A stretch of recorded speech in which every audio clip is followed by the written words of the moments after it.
Darling बैठा ऐसे फराक करके पिछला से पूरा ऐसे फराक करके गोल गोल फराक करके है ना। अब ओढ़ तनी प्यार से तू बढ़ जा ना, तू हमार वाली हो कि एकर पलाइन जनी मरी है सखी हमार वाली। हाँ ले जाए, कहे ना ले जाए, दुल्हन बना के आई आई भाव में अरे जी थोड़ा भाव बैठी हम बैठ जाए कि बहिया पकड़ के भरी अकबारी।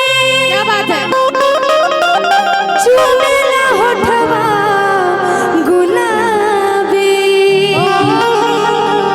कैसे कहीं हम अपन दुखवा सैया मिलवा शराबी। क्या हुआ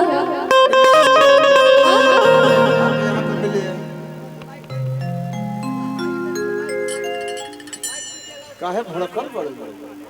अच्छा अच्छा जो खाना नहीं खाया वो खाना खा ले। बाप रे इतना सीरियस बुला रहे जैसे भाग्यवान हम तो वहाँ से उठ के यहाँ गए। हे भाग्यवान मेरा तो जिंदगी खराब हो गया, यहाँ से उठ के वहाँ चले गए। आओ हो बैठो हमारे करे जाए अपने साथ ही ले जा हमरा के। भैया देखिए परिवार हाँ देखिए फैमिली की तरफ से आया है कि आप लोग जो जो खाना नहीं खाया जाके खाना खा लीजिए। खाना ठंडा हो जाइए जाके खा लीजिए का मौसम में खाना ठंडा हो रहा है जाके। कि अरे तरकारी बनवनी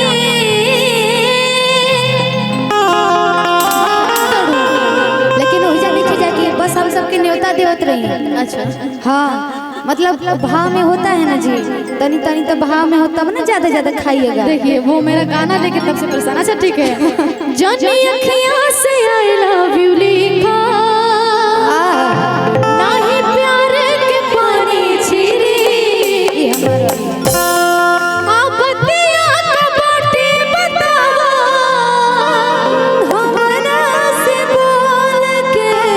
एक काम करो लड़की है कि इतना छोट बा लड़की ले सरसों दे रही है ओ जगह बना आप बतिया का बाटे बतावा हमरा से बोल के, हमरा से बोल के बोला अपना हीरो संगे बोला अपना हीरो संगे हीरोइन वाला रोल गे, हीरोइन वाला रोल गे लव वाला बतिया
अच्छा इंजीनियर अनिल कुमार जी की तरफ से ढेरों सारे पुरस्कार है ना। भगवान करे उनका जल्दी शादी ब्याह हो जाए।